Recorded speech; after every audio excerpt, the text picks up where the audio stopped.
There are queens history remembers for their beauty, and queens it remembers for their mercy. Isabella of France belonged to neither category for long. By the time her story reached its darkest chapters, she had become something far more unsettling. A woman shaped inside one of Europe's most glittering courts, then hardened by betrayal, humiliation, and the cold arithmetic of dynasty, until even her own blood was not beyond sacrifice. One rumor, one glimpse, one embroidered token in the wrong hands, and a private scandal inside the French royal family became a spectacle of ruin. When Isabella realized that two knights were carrying gifts that should have belonged only to her sisters-in-law, she understood at once what was at stake. In a medieval court, adultery was never merely intimate, it was political. It threatened inheritance, legitimacy, the future of the crown itself. And once Isabella spoke, the machinery of punishment moved with the kind of brutality that royal households preferred to call justice. Women were shorn, imprisoned, erased. Men were tortured, then destroyed in public. The message was unmistakable. In a dynasty built on bloodlines, desire could become a capital crime. That moment did not emerge from nowhere. It belonged to a life already steeped in the logic of power. Isabella had entered the world as a princess of France, a daughter of magnificence, ceremony, and fear. She was born into the Capetian court, a place that dazzled from a distance and devoured from within. Beauty there was currency. Marriage was strategy. Affection was fragile, but rank was everything. To be young, royal, and female in that atmosphere was to be admired and bartered at once. When she crossed the Channel to marry Edward II of England, she arrived as the polished symbol of an alliance, still close enough to childhood to seem almost ornamental. What met her in England was not romance, nor even simple indifference, but a court already disfigured by favoritism, masculine vanity, and political resentment. The public pageantry remained intact. The private order beneath it was rotten. Isabella learned quickly that crowns did not protect women from loneliness. Sometimes they only made the loneliness ceremonial, and that is the essential tragedy at the heart of her story. Isabella did not begin as a monster waiting to reveal herself. She began as a girl placed inside systems of male appetite, family ambition, and dynastic pressure so immense that tenderness itself became a liability. What she became later, calculating, implacable, capable of astonishing vengeance, was not born in isolation. It was cultivated in chambers where public glory depended on private cruelty, where queens were expected to endure humiliation with grace until endurance itself turned to steel. 14th century France was a world of polished stone, jeweled fabric, whispered treachery, and sudden bloodshed. Isabella learned to move through all of it, the seduction of display, the discipline of silence, the violence hidden beneath ceremony. She mastered the language of courts because the alternative was extinction. By the end, the innocent bride had vanished. In her place stood a woman history would remember with fascination and dread, a queen who had looked too long at the true face of power and learned, perhaps too well, how to wear it. That is why she was called the She-Wolf of France. She was born around 1295 into one of the most powerful houses in Europe, a family so old and so saturated with authority that power must have seemed less like an ambition than a climate. Isabella of France entered the world surrounded by velvet, stone, ritual, and fear.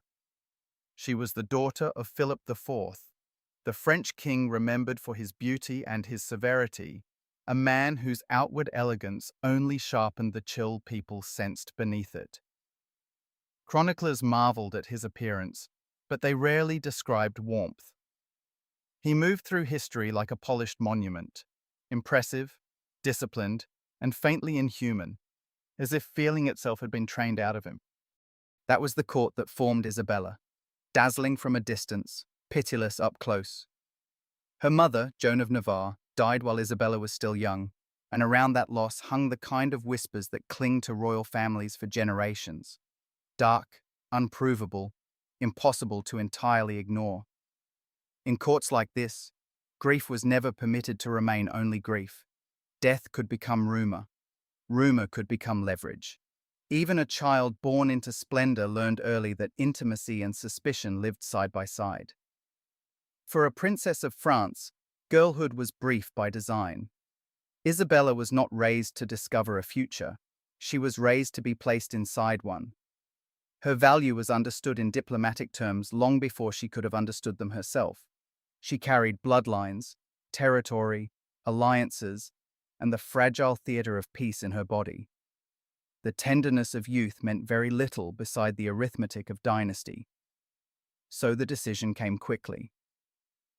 At roughly 12 years old, an age that now reads less as marriageable than heartbreakingly unfinished, she was sent to England to wed Edward II. He was nearly a decade older, already a king, already a man shaped by appetites and loyalties she could not yet fully read.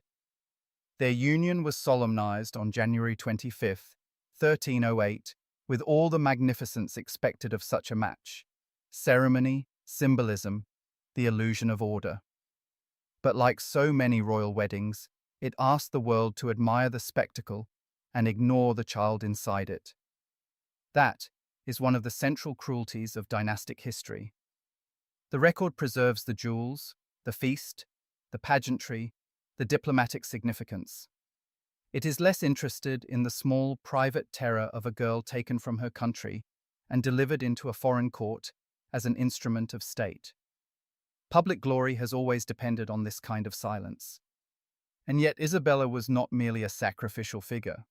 Even in youth, she seems to have possessed the kind of presence courts noticed instantly. Europe already admired the striking looks of her father and brothers, and contemporaries wrote of Isabella with a kind of astonished reverence. She was described as exceptionally beautiful, so beautiful in fact that praise began to sound less like observation than political language. In royal families, beauty was never innocent. It was a resource, a weapon, an omen. A beautiful princess could soften negotiations, excite loyalties, inflame rivalries, and raise expectations no human being could possibly satisfy. That was the world awaiting Isabella, one that admired her face before it cared about her fate. She crossed into England not simply as a bride, but as a living emblem of French prestige, female vulnerability, and dynastic ambition. The tragedy was already there, hidden beneath the gold. Before she became feared, before she became legendary, before history gave her a wolf's name, she was simply a child born into power too immense to refuse. Before Isabella had even learned the rhythms of the English court, she had already been made to understand its central humiliation. Edward II did not arrive in marriage as an empty vessel waiting to be shaped by a queen. He arrived attached, emotionally, politically, perhaps even obsessively, to one man, Piers Gaveston.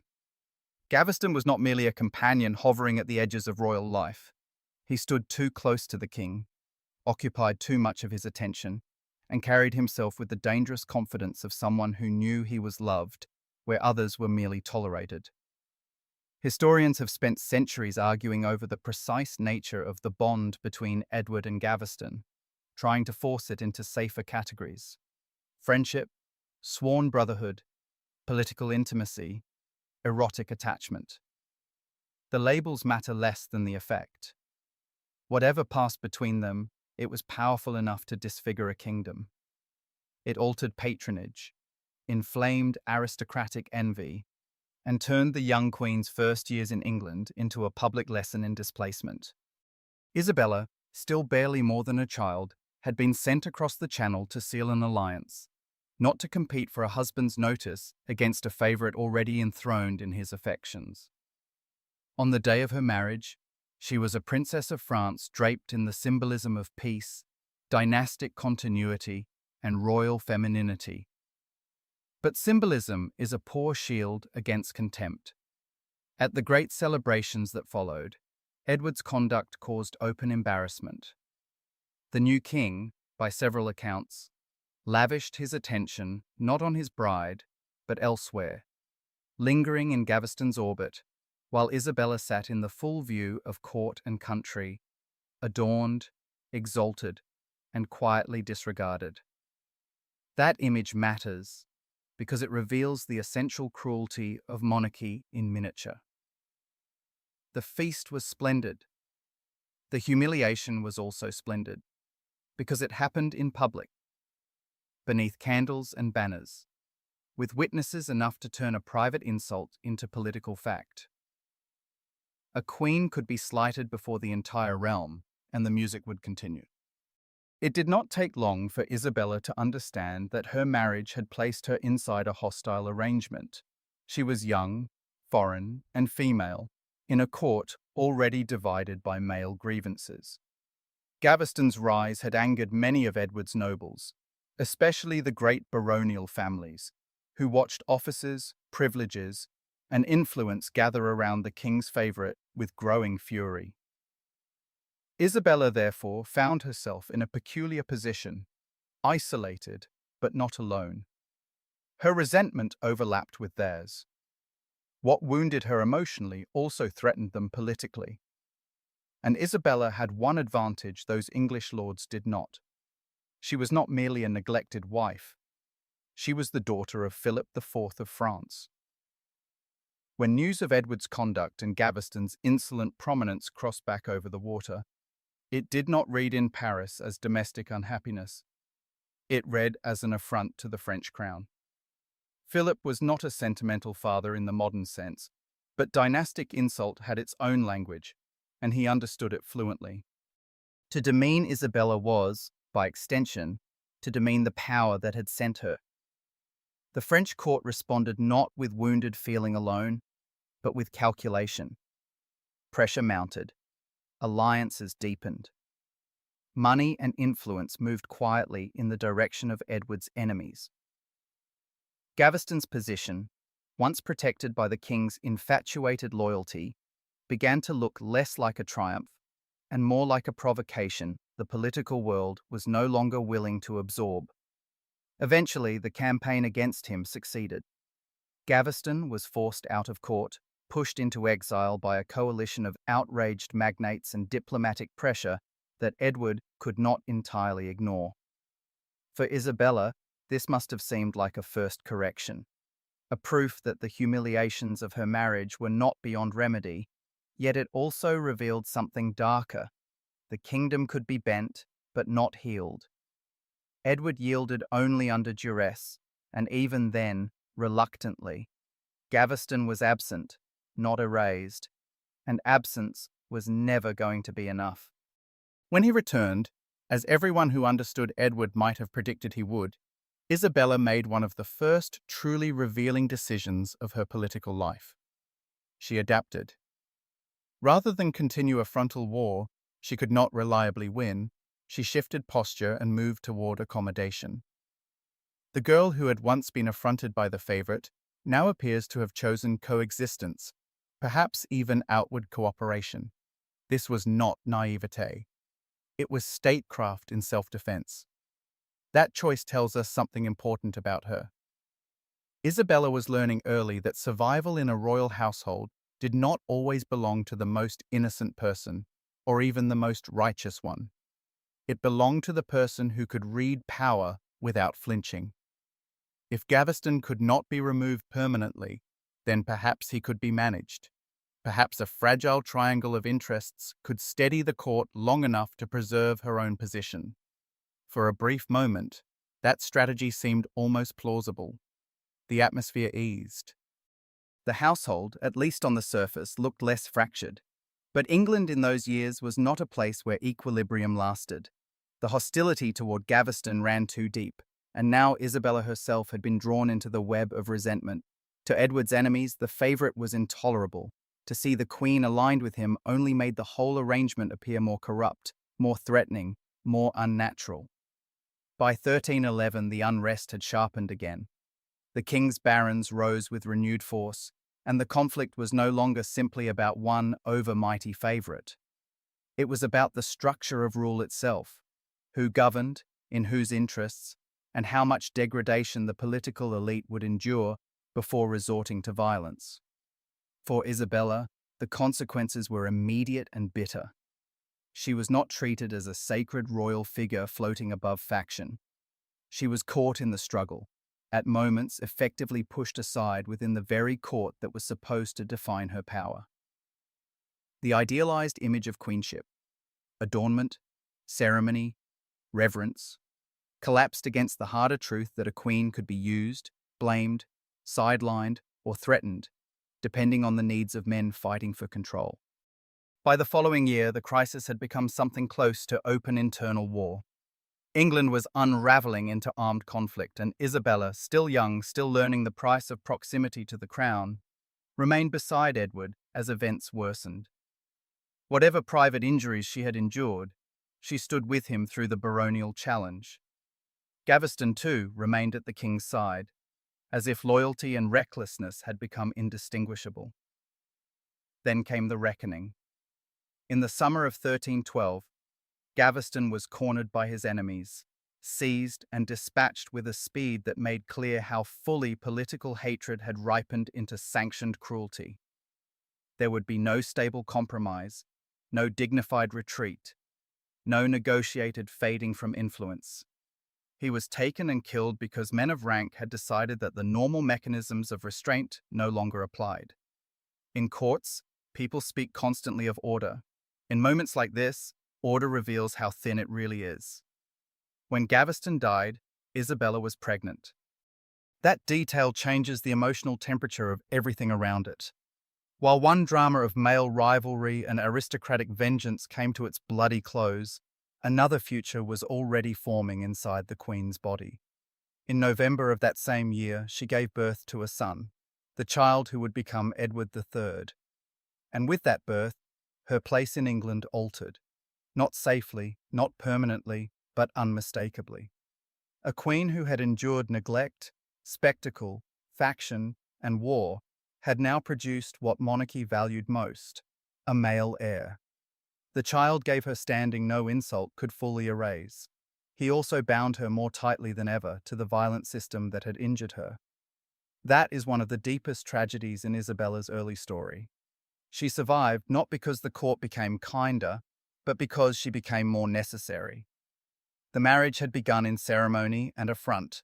It now continued under the sign of bloodline, with a dead favourite behind them, a kingdom still unstable around them, and a future king in her arms. Isabella had entered England as a decorative instrument of alliance. She was becoming something else, harder, more watchful, and far more dangerous than the men around her yet understood. The birth of a son should have brought stability. In royal history, that is the promise always made to women. Endure enough humiliation, produce the right child, and the violence around you will quiet. For Isabella, it did not. The boy secured her status in the narrowest dynastic sense. He gave her a stronger foothold in England, a deeper claim on the future, and a measure of protection that beauty and rank alone could never provide. But protection is not peace. A queen may become more necessary without becoming more safe. And in the years that followed, the kingdom around her seemed to come apart faster than her position within it could harden. England was entering one of those seasons when failure no longer felt like an event, but like an atmosphere. Edward's government stumbled from weakness to humiliation. Military setbacks in Scotland exposed not just strategic incompetence, but something more corrosive, a king increasingly unable to command confidence from the men who were supposed to uphold him. Nobles who already mistrusted him began to read every defeat as confirmation of a deeper incapacity. Then the land itself seemed to turn. Harvests failed. Rain and scarcity settled across the country with a slow cruelty that no ceremony could disguise. Hunger moved where banners once had. The court still dressed itself in velvet and heraldry, but outside that pageantry, ordinary people were starving, and inside it, the political class was searching for someone to blame. They found Edward first. They found Isabella next. This is one of the recurring brutalities of monarchy. When a regime weakens, the queen is treated as both symbol and spoil. Isabella had already learned that she could be admired in public and cornered in private. Now she learned how quickly a court in crisis could begin reducing her resources, narrowing her household, and treating her personal independence as a problem to be managed. Powerful men around the crown did not simply resent the king's failures. They sought leverage wherever leverage could be found. Controlling the queen's finances, pressuring her household, shrinking her autonomy, these were not incidental humiliations. They were instruments of rule. And yet, under that pressure, something in Isabella sharpened. She had never been politically passive. Even in her earliest years in England, she had shown an instinct for alliances, for reading emotional currents as political ones, for understanding that private grievances could become public force. But now she seems to have crossed into a more dangerous form of awareness. If the king could not govern with steadiness, if the court was to remain trapped between his appetites and his evasions, then perhaps the work of monarchy would have to be carried in part by her. Not ceremonially, practically. She began to move with greater purpose inside the machinery of power, appearing more deliberately in council, securing estates, building an independent foundation of influence in a world determined to keep women ornamental until crisis made them useful. It is easy, from a modern distance, to mistake this for simple ambition. It was more than that. It was adaptation under duress. Isabella had been placed in a system that demanded loyalty from her while offering very little in return besides exposure, scrutiny, and periodic humiliation. To gather land, to cultivate presence, to insist on political relevance, these were not merely the appetites of a grasping queen. They were the methods by which a woman in a collapsing court tried not to be erased. Then Edward repeated one of the most destructive patterns of his life. He found another favorite. This new center of intimacy and patronage was Hugh Despenser the Younger, a man closer to Edward in age, embedded in a family with a long record of loyalty to the crown, and joined to a formidable paternal figure in Hugh Despenser the Elder. On paper, it might have looked less reckless than Edward's earlier attachment to Gaveston.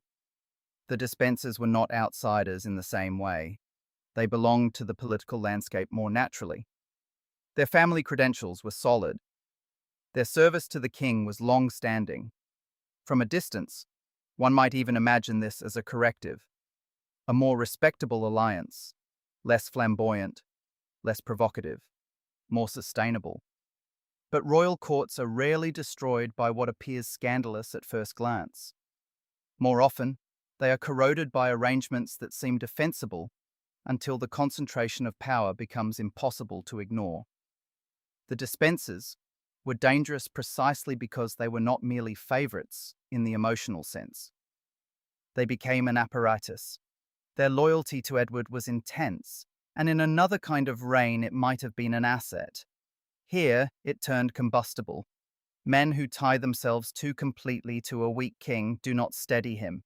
They often learn how to profit from his weakness. Barons who had once raged at Gaveston now found new reasons to boil. Grants, offices, privileges, and influence once again began to collect around one intimate circle. The court, already wounded, started to feel captured. For Isabella, the emergence of Hugh Despenser was a turning point for another reason. With Gaveston, she had eventually found a form of accommodation. Not peace exactly, but a tense and intelligent coexistence. She had studied the structure of the relationship and learned how to move within it. Despenser was different. There was no viable alliance here, no softening through mutual convenience, no improvisation that allowed her to preserve dignity while keeping the household from shattering. Whether because of temperament, calculation, rivalry, or outright hostility, the balance never developed. If Gaveston had displaced her, Despenser threatened to do something colder. He threatened to systematize her marginalization. That difference matters. Isabella was not simply offended by another man's influence over her husband. She was beginning to recognize a hostile bloc consolidating around the king, one capable not only of overshadowing her, but of stripping her piece by piece of the practical means of survival. In a medieval monarchy, exclusion was never only emotional. To be removed from networks of access, servants, estates, and children was to be progressively unmade. By 1322, the situation had grown raw enough that personal injury and national conflict could no longer be separated. Edward and Isabella were again caught in the violent instability of the Northern Wars, moving within a landscape shaped by military fear and political mistrust. During one campaign against Scotland, Isabella believed, perhaps with good reason, perhaps with the heightened clarity that comes from repeated betrayal, that Despensers' conduct had left her dangerously exposed. Whether through negligence, indifference, or deliberate malice, she became separated from the king's core protection. Her household, suddenly vulnerable, found itself pursued. What had been a royal progress became something closer to panic. The abstract language of court faction falls away in moments like this. We are no longer discussing patronage or favor in the elegant language of chroniclers. We are looking at a queen, isolated in hostile terrain, with attendants in danger and survival no longer guaranteed by title. Scottish forces pressed near enough that members of her household were killed. 2 of her ladies did not survive. Their deaths are easy to lose amid larger national narratives, but they should not be.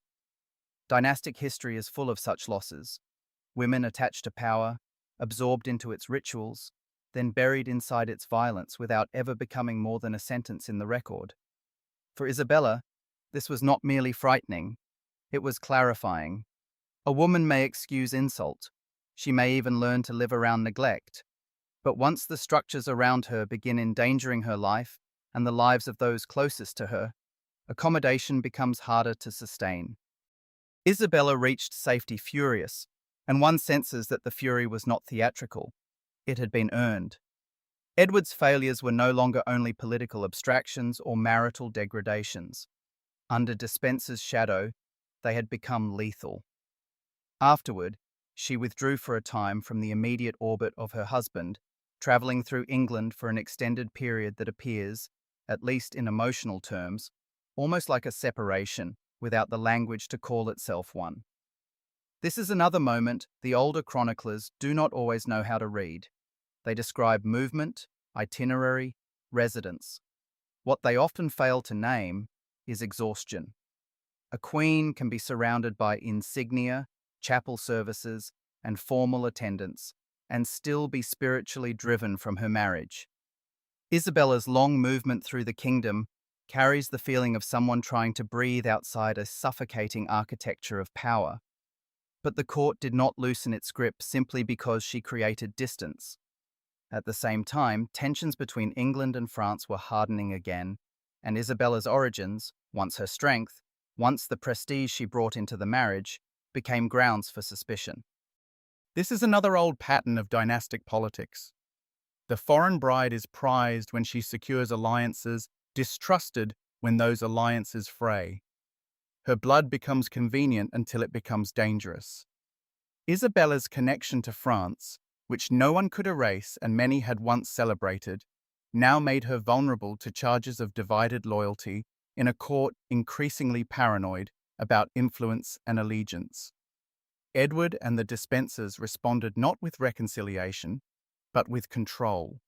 What followed feels, from the distance of centuries, startlingly intimate in its cruelty. They moved against Isabella not only as a public figure, but as a woman whose security rested on specific human and material foundations. Lands connected to her position were taken from her. Her household was invaded and restructured.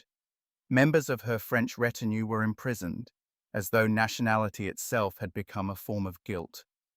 And perhaps most devastating of all, her younger children were removed from her care and placed under Despenser supervision. This is the point at which the mask of royal order slips completely. The language of governance will always try to justify such acts as prudence, reorganization, necessity, protection of the realm. But beneath that language lies something rawer. A queen was being disciplined through dispossession. Her revenues were narrowed, Her companions were criminalized. Her children were used as instruments of dominance. That is not administration. That is coercion performed in the vocabulary of statecraft. And it is here that Isabella's story takes on its deepest tragic force. For years, she had been asked to preserve the dignity of monarchy while absorbing its indignities. She had been neglected, displayed, pressured, blamed, endangered, and politically diminished. She had tried adaptation. She had tried endurance. She had tried relevance within the existing order. In return, the order itself moved to isolate her from the last things that gave her life shape: property, attendance, language, motherhood. This was more than a marital collapse. It was the deliberate reduction of a queen into something manageable. Courts often congratulate themselves on their refinement. They speak in charters and gestures, in ceremonies of obedience and forms of address polished over generations. But when threatened, power becomes shockingly primitive. It takes the woman's household. It cages the servants. It seizes the children. It calls all of this lawful. By now, Isabella had seen enough to understand the system exactly as it was. Public magnificence was a curtain. Behind it stood appetite, fear, male dependency, revenge, opportunism, and the willingness to make women bear the cost of political disorder until they either broke or struck back. She had not yet crossed fully into open rebellion, but the logic of rebellion was already gathering around her like weather. A son had secured her crown, but not her peace. The kingdom had given her status while denying her safety. Her husband had given his trust elsewhere. His favorite and that favorite's family had turned proximity to the king into a weapon. And the court, instead of defending its queen, had shown her with extraordinary precision how easily splendor could become captivity. By the time these injuries were complete, Isabella was no longer merely a neglected consort navigating a difficult reign.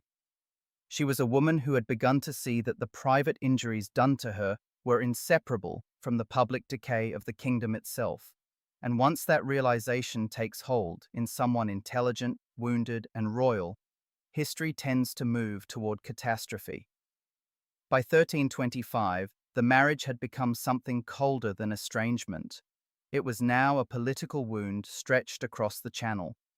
The quarrel between England and France, never far from the surface, had hardened into open humiliation.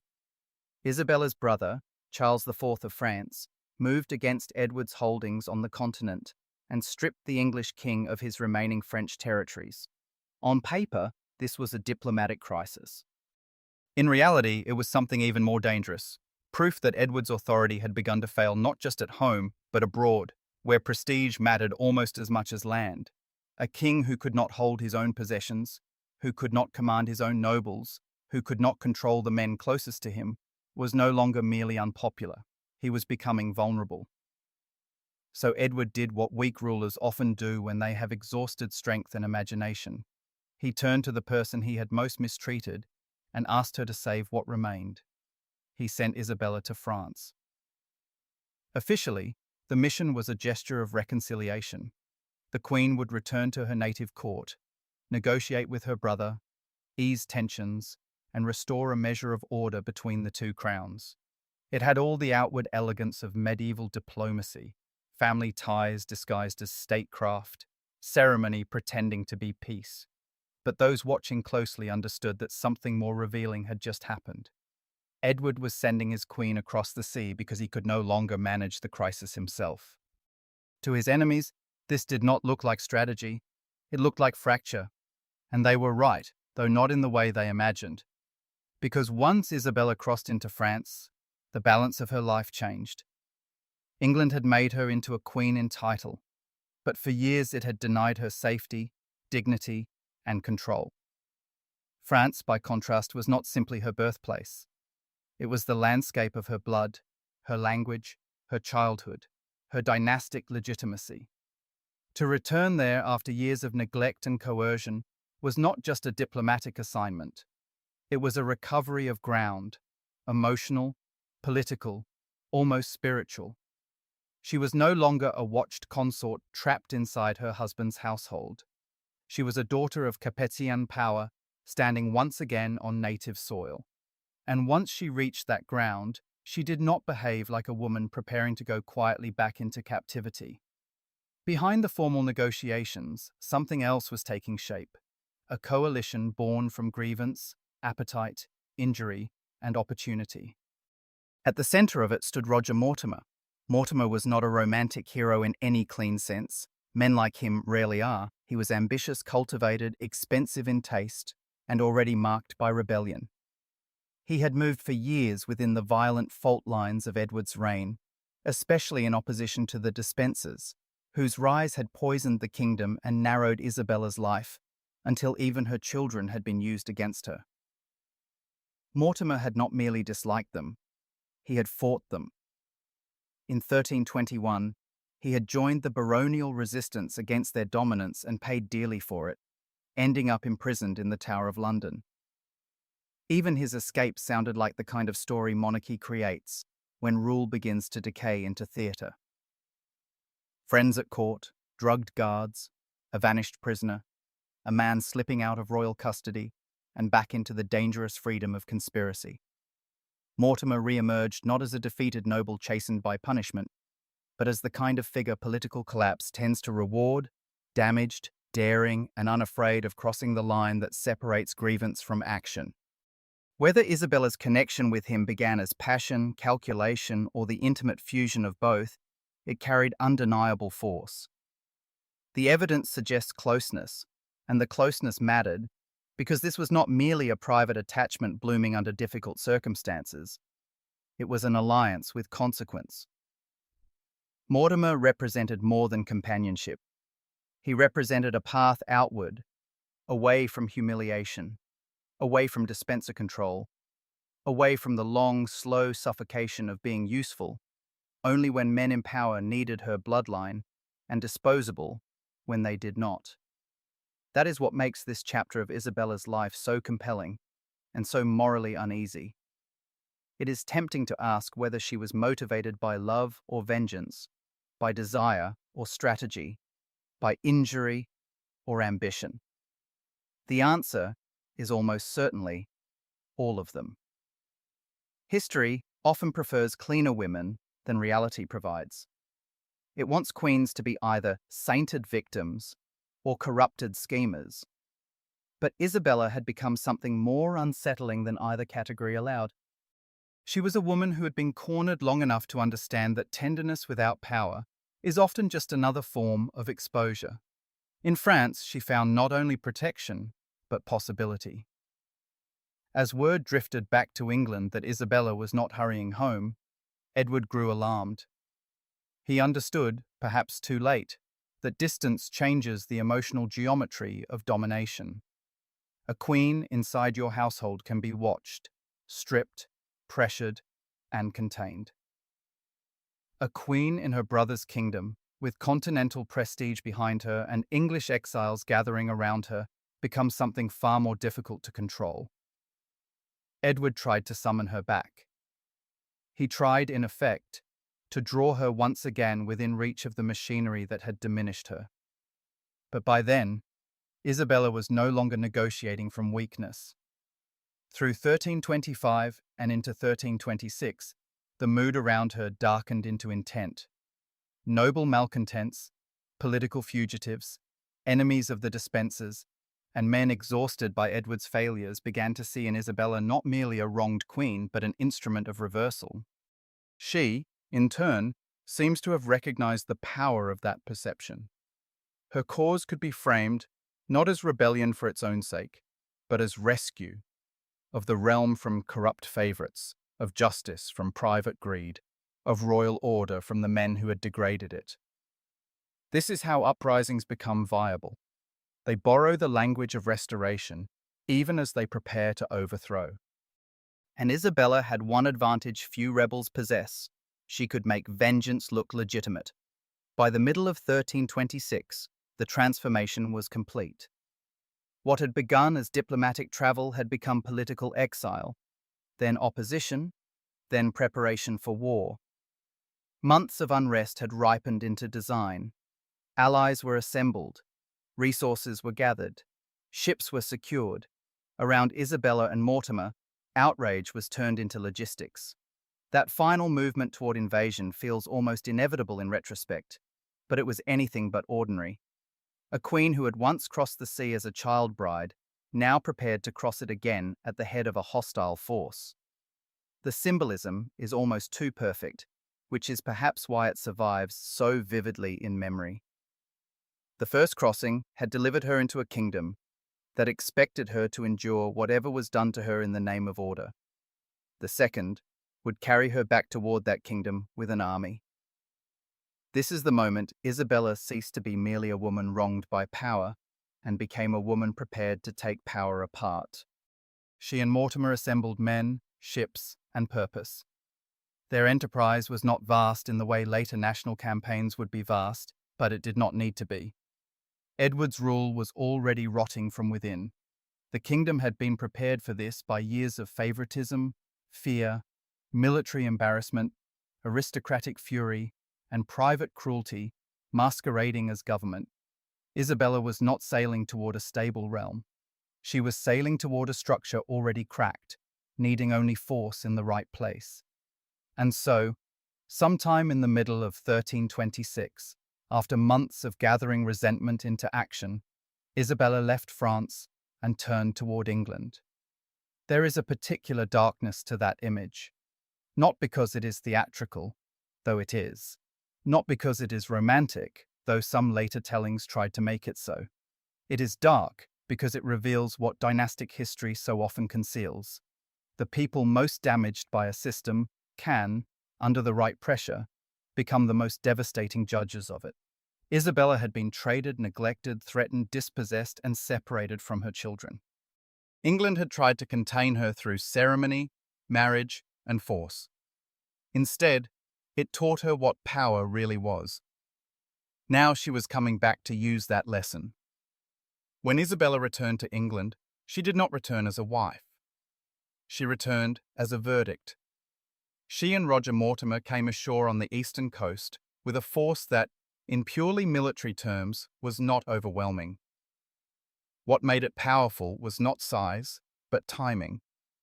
England had already been hollowed out from within. Years of favoritism, confiscation, arrogance, and fear had done their work more effectively than any invading army. The Despensers had made themselves hated with a thoroughness that almost defied political instinct. They had not merely enriched themselves, they had poisoned the atmosphere of the realm. By the time Isabella landed, much of the country no longer needed persuading. It needed permission, and she gave it. As her party moved inland, support gathered around her with startling ease. Lords who had simmered in resentment stepped forward. Men who had learned to survive by silence suddenly rediscovered courage. Communities exhausted by the king's inner circle looked at Isabella and saw not simply a queen, but an opening.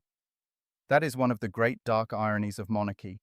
A woman who had been humiliated, watched, constrained, and nearly stripped of everything was now greeted as a deliverer by the same political world that had once tolerated her degradation. Public loyalty is often less a matter of principle than of momentum. Once the balance shifted, it shifted fast. Edward understood the danger almost immediately. He knew, perhaps more clearly than his defenders ever did, how little affection remained for him. Kings who have spent too long listening only to favorites often discover the truth about themselves all at once. When news spread that Isabella had landed, and that support was blooming around her rather than collapsing under scrutiny, Edward did not stand and fight in any meaningful sense. He fled west, toward Wales, dragging with him what remained of a court already halfway dissolved by panic. That flight tells its own story. Royal propaganda always prefers the language of strategy, regrouping, tactical retreat.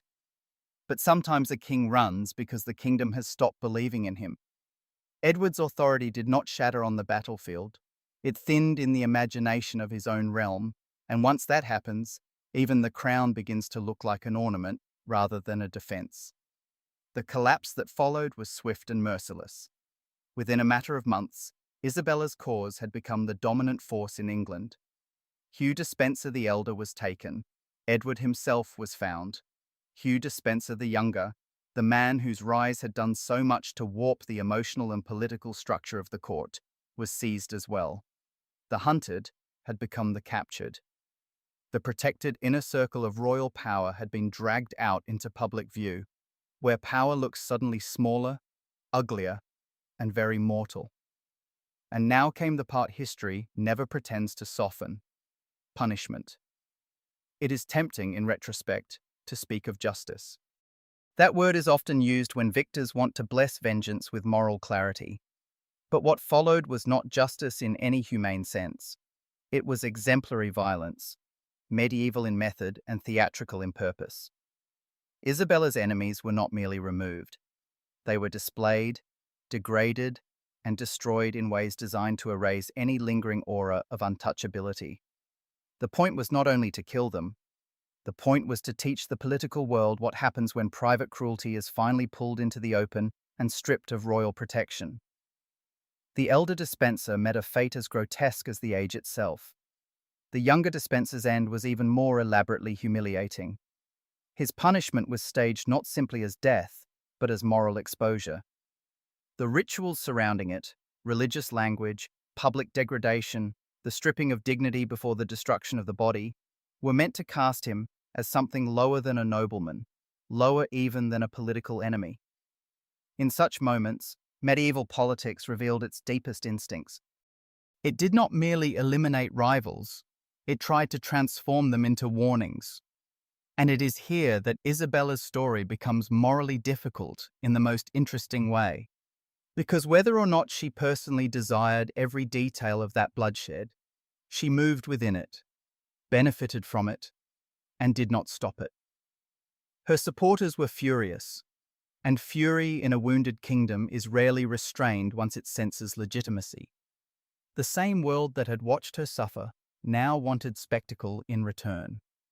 That is often how public sympathy works in violent ages. It does not always produce mercy for the victim. Sometimes it authorizes revenge in her name. Yet for all the savage clarity of the Despensers' destruction, Edward posed a far more complicated problem. A favorite can be disgraced. A royal advisor can be butchered. A noble faction can be broken.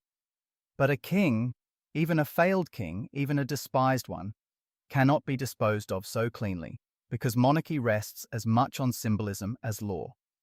Edward was not only Isabella's husband. He was still, in the eyes of the realm and of Christendom, the anointed ruler of England. To leave him in place was impossible. To destroy him openly was dangerous. To imprison him was unsatisfying. Every option carried risk. Parliament eventually moved to remove him, elevating Isabella's son instead, and reducing the former king to captivity. On paper, this offered a solution elegant enough for political necessity. The old king would be set aside, the young king would be enthroned, and the kingdom could pretend that continuity had survived the fracture. But political paper is very thin against human fear. Isabella had every reason to doubt whether Edward's mere imprisonment would end the threat he represented. A living king, however disgraced, remained a rallying point. A captive king remained a possibility. As long as he breathed, reversal could be imagined. So Edward was held, eventually confined at Berkeley Castle near the Welsh border, far enough from the centre of power to quiet his presence, near enough to remain under control. Then, in September 1327, word arrived that he was dead. The official account was maddeningly vague, the kind of explanation history produces when those in authority wish to close a door without allowing anyone to inspect the room behind it. The circumstances were uncertain enough, convenient enough, and politically useful enough to ensure that suspicion would survive for centuries. Did Isabella and Mortimer order his death? Did his keepers act on their own? Did imprisonment, neglect, illness, or despair simply finish what deposition had begun?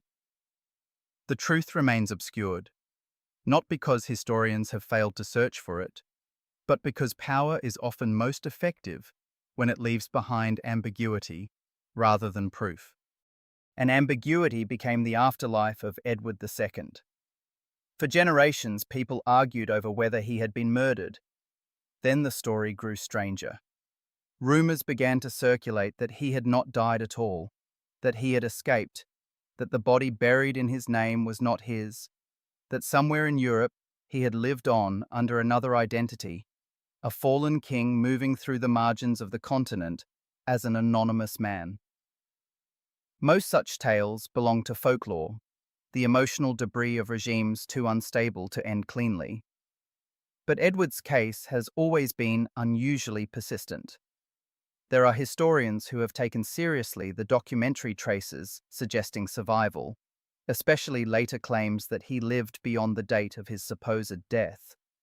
This matters not only because of the mystery itself, but because it reveals the emotional condition of the age.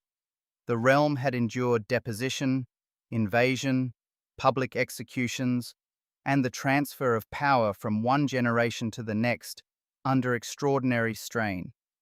In such conditions, people often cannot accept a neat ending. They invent continuations because the truth feels too jagged to settle. A dead king seems too easy. A vanished king, living in secrecy, better matches the moral disorder of the moment. Still, whatever the exact fate of Edward II, the effect was the same. He was gone from power. Isabella had crossed the sea in rebellion and emerged with everything she had seemed to want. The Despensers destroyed, her husband overthrown, her son on the throne, and herself standing at the center of government as the mother of the new king. From a distance, it can look like triumph. In some ways, it was. A woman once pushed to the margins of her own marriage had overturned the men who had humiliated and dispossessed her. She had returned not as an ornament of diplomacy, but as the engine of regime change. Few queens of medieval Europe ever achieved so total a reversal. But this is where dark history does its most important work. It asks what victory costs, and whether power seized through injury can ever arrive clean. Because Isabella's success contained the seeds of its own corruption. The moment she won, she inherited the same poison structure she had denounced. She and Mortimer now stood where Edward and the Despensers had once stood, close to the crown, surrounded by enemies, burdened by suspicion, and tempted by the luxuries and demonstrations of power that so often accompany political insecurity. Their regime did not step into a healed kingdom. It stepped into a wounded one, raw from fear and bloodshed, still deeply conscious of rank, property, vengeance, and appearances. This is the tragic pattern dynastic history repeats with almost liturgical cruelty. The oppressed do not always build gentler orders when they rise. Sometimes they learn too much from the systems that injured them. Sometimes survival trains people in domination with terrible efficiency. So yes, Isabella had achieved the impossible. She had broken the men who had cornered her. She had helped unmake a king. She had placed her son on the throne and taken her place at the center of rule. But beneath that success lay older truths, darker truths, that bloodshed legitimized by moral outrage can become its own appetite, that public salvation can quickly harden into private control, and that the woman who returns as a liberator may soon find herself trapped inside the very logic of power she thought she had conquered. Her enemies were gone. Her husband was gone. The road from France had led exactly where she intended. And already, almost invisibly, the ground beneath her was beginning to give way. For a brief and dangerous moment, Isabella had what history so rarely allows a humiliated queen: vindication. The men who had cornered her were gone. The husband who had failed her was gone. The son she had borne in pain and political uncertainty now wore the crown. The woman who had crossed the Channel as a discarded consort had returned as the architect of a new regime. It should have been the point in the story where order reasserted itself, where the kingdom, having passed through violence, discovered sobriety, But courts almost never become wiser after bloodshed. They become hungrier. And the first thing hunger reaches for, once survival is secured, is display. Isabella and Roger Mortimer did not behave like people chastened by catastrophe. They behaved like people who had survived it and intended to enjoy the proof. Wealth, ceremony, patronage, conspicuous magnificence.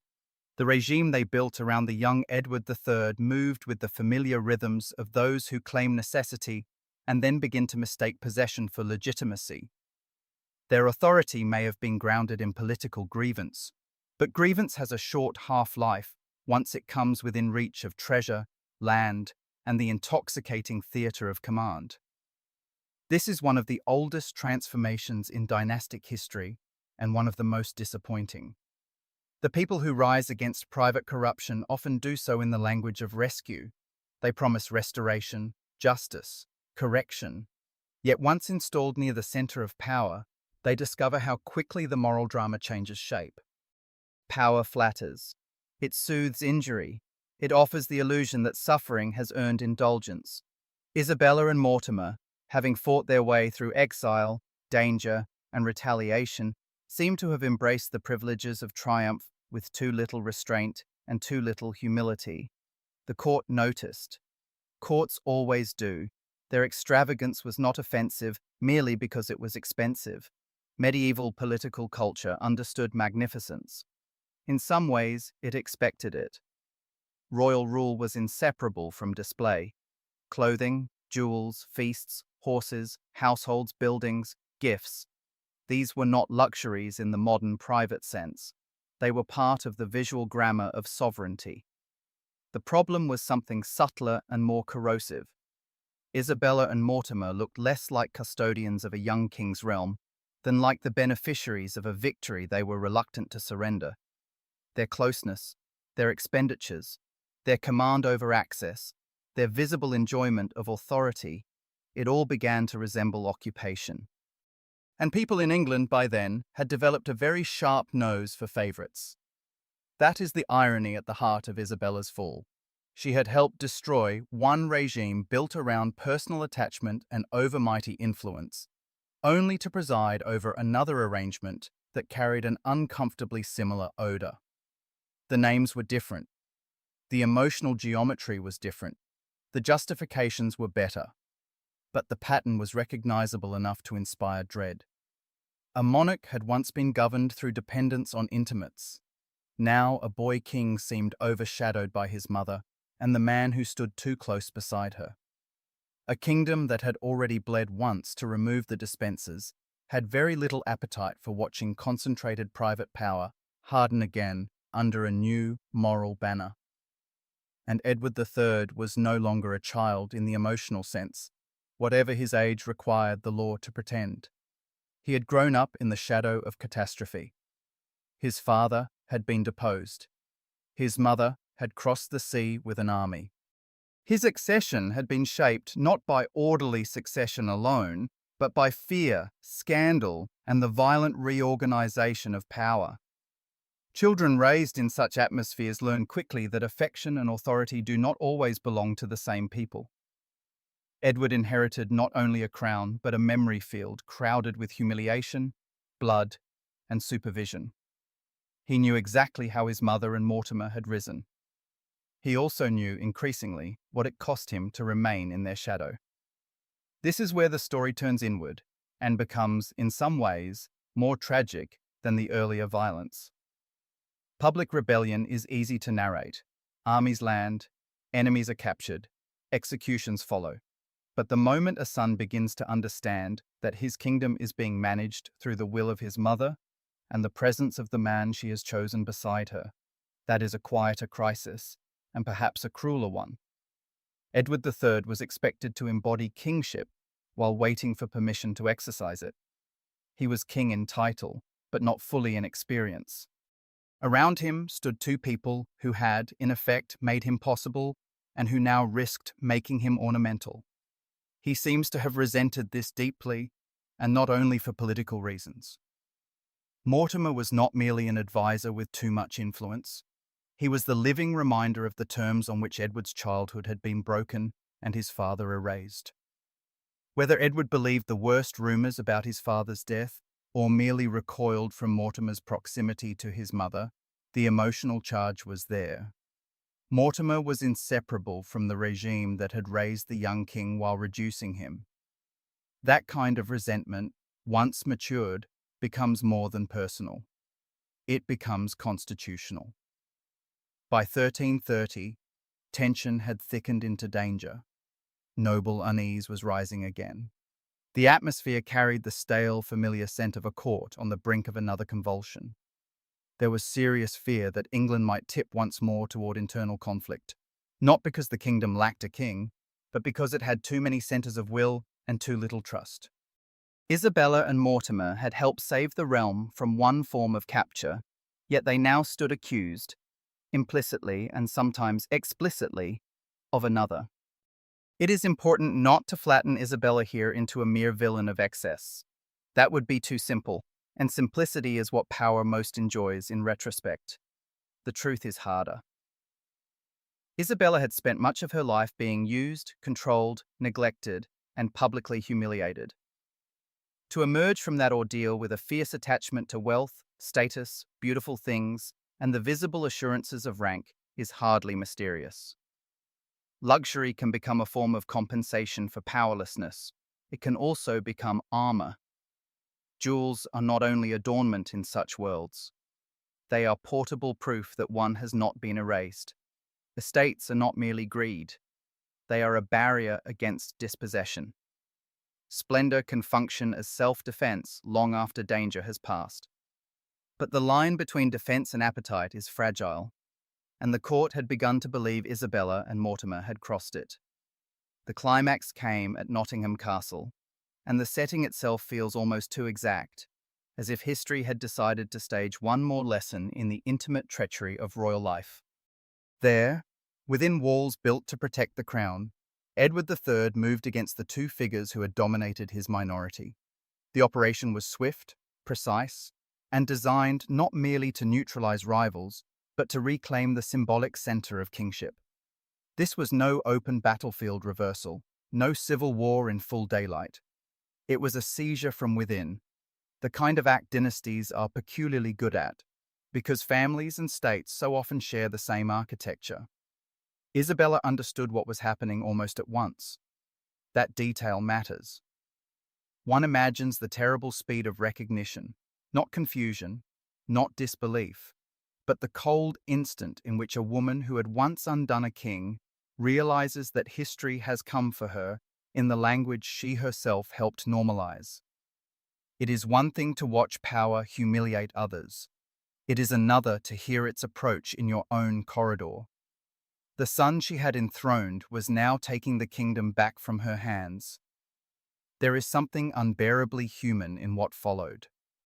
Even after everything, after invasion, deposition, regime change, bloodshed, and years of shared rule, Isabella's instinct in the crisis was not first for herself, but for Mortimer. She pleaded for his life. In that plea, one catches a glimpse of the woman beneath the machinery, not the propagandized she-wolf, not the queen mother, not the regent draped in authority, but a person suddenly stripped of leverage, trying one last time to save the man whose rise had been intertwined with her own. Whether theirs was love in the romantic sense, dependence, political partnership, or some inseparable mixture of all three, it was real enough to expose her at the very end. Edward did not relent. Mortimer was condemned and hanged in November 1330.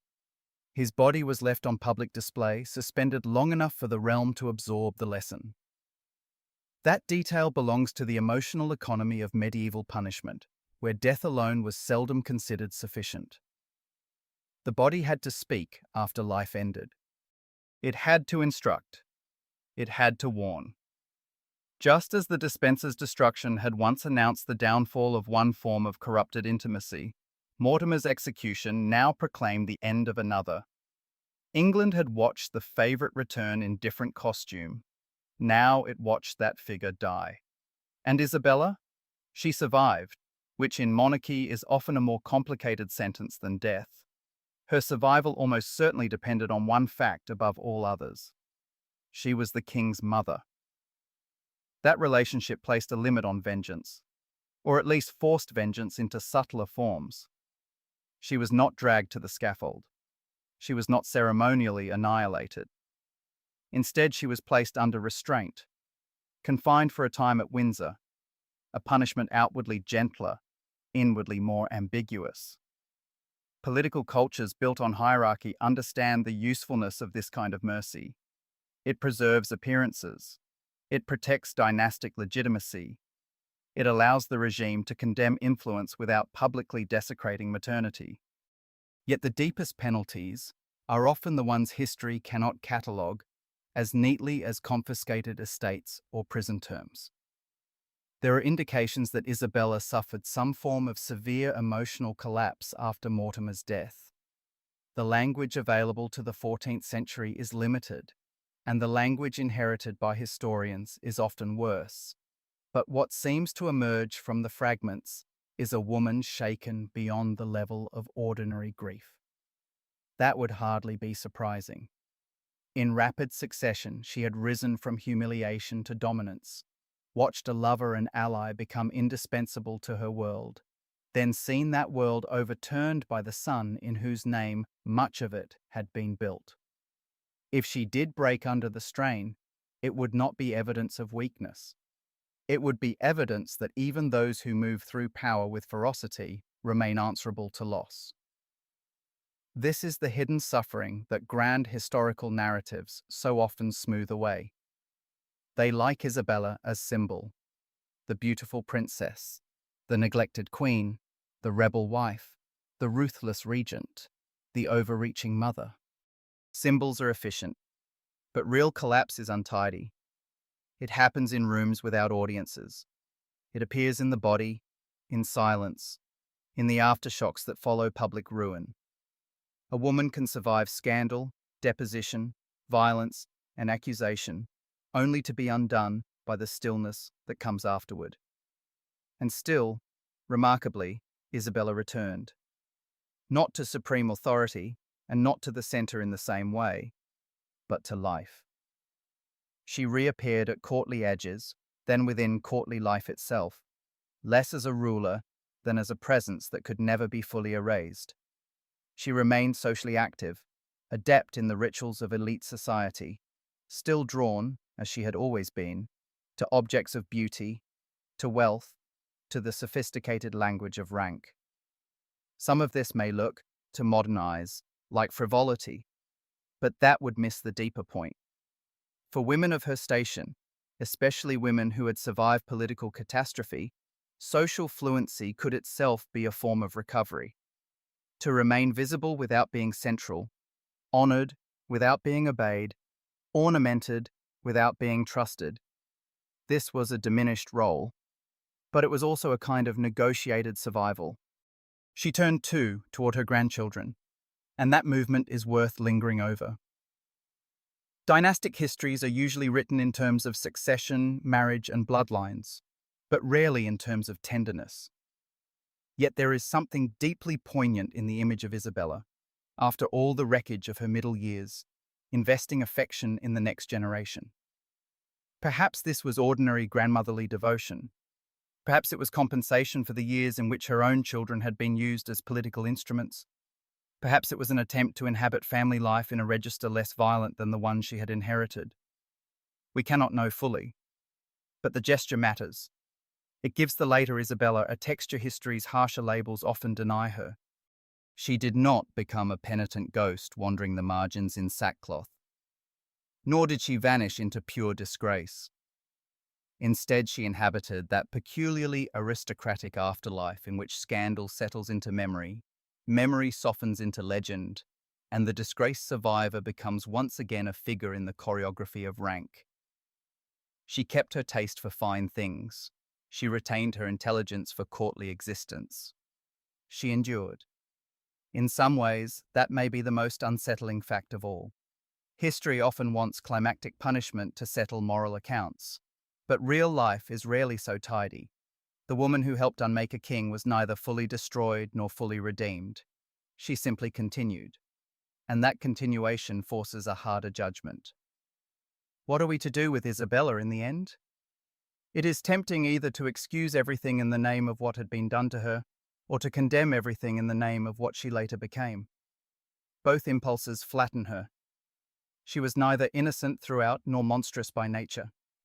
She was a person shaped by institutions that prized women as symbols, exchanged them as instruments, and punished them when they refused to remain useful on prescribed terms. She learned politics in a school of humiliation. She learned power in a climate of favoritism, coercion, and exemplary violence. When she struck back, she used the tools available to her, and they were brutal tools because the age itself was brutal. Then, once victorious, she did what so many victors do. She began to resemble the structure she had overthrown. That is the moral chill her story leaves behind. Public glory is often inseparable from private damage. Courts do not merely reward beauty, loyalty, and lineage, they metabolize suffering and reissue it as ceremony. Isabella entered that world as a child dressed for alliance. She left it as one of its most unforgettable products, dazzling, wounded, compromised, formidable. She died at Hertford Castle in her early 60s, not in the blaze of punishment her enemies might once have wished for, but in relative quiet. The hush of that ending can feel deceptive, almost unfair. After so much spectacle, so much blood, ambition, scandal, and reversal, silence seems too small a final chamber. But perhaps it is fitting. Dynastic life is built on noise, bells, trumpets, proclamations, accusations, processions, executions, prayers. The private human cost is almost always paid in quieter currency. By the time Isabella died, the girl she had once been was beyond recovery. The young princess traded across kingdoms had long since been consumed by the offices, injuries, and appetites of rule. What remained at the end was not a fairy tale villain, nor a feminist martyr avant la lettre, nor even simply the she-wolf of later imagination. What remained was a woman who had stared too long into the machinery of dynasty and learned exactly how it worked. And like so many who master such systems, she survived them only by allowing them to alter her forever. In the earlier, more outwardly polished years of Isabella's marriage, before rebellion and deposition turned her life into legend, she and Edward still depended heavily on the prestige of her French family. In 1313, they travelled to Paris to reinforce those ties, to be seen, to reassure, to remind the Capetian court that England's king and queen were still bound to France by blood as well as necessity. It was one of those royal visits that looked on the surface like harmony, rich fabrics, ceremonial embraces, carefully staged warmth. But courts are rarely as peaceful as they appear in procession. During that visit, Isabella gave her brothers and their wives finely worked purses, intimate little objects made memorable by their detail and exclusivity. Such gifts belong to the language of dynasty, elegant, personal, symbolic. Then she returned to England, and for a time the gesture seemed to disappear into the ordinary glitter of aristocratic life. Until it didn't. Months later, at a formal gathering in London, Isabella noticed something that stopped the entire machinery of courtly appearance in her mind. Two knights were wearing those same distinctive purses, not similar ones, the very kind she had commissioned for women inside her own family circle. In another world, it might have passed as a curiosity. In a medieval dynasty, it was a warning. Isabella understood immediately what others might have dismissed. Those purses had travelled through private hands. If they had ended up with those men, then intimacy, not accident, was the most likely explanation. And intimacy, in a royal house, was never merely personal. For ordinary people, adultery might destroy a marriage. For a ruling family, it threatened lineage, inheritance, the legitimacy of future heirs, the very architecture on which monarchy stood. A queen or princess was not granted a private body in the way modern life imagines. Her body was political territory. Any suspicion around sexual fidelity could become a succession crisis waiting to happen. That is what Isabella grasped with such chilling speed. She brought her suspicions to her father, Philip IV, and once Philip believed there was substance behind them, the matter escalated with the merciless logic of royal preservation. What followed would become one of the most notorious scandals of the French crown, the Tour de Nesle affair, named for the site where the secret meetings were said to have taken place. Investigation turned into prosecution. The lovers were hunted, the women were accused, and the machinery of dynastic punishment moved with all the ceremonial cruelty the medieval state could summon.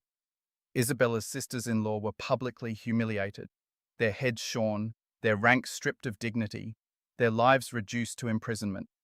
The men suffered worse. Torture came first, execution followed. The state was not content merely to end the affair, it had to make an example of it. That is what royal justice so often meant in practice. Not balance, not mercy, but spectacle. Public glory depended on public warning. And so, from one sharp observation, a gift seen in the wrong hands, an entire scandal unraveled. That is part of what made Isabella so dangerous and so fascinating. She understood what courts were really made of, not only jewels and titles, but appetite, surveillance, fear, and punishment. Beneath the gold, she saw the trapdoor.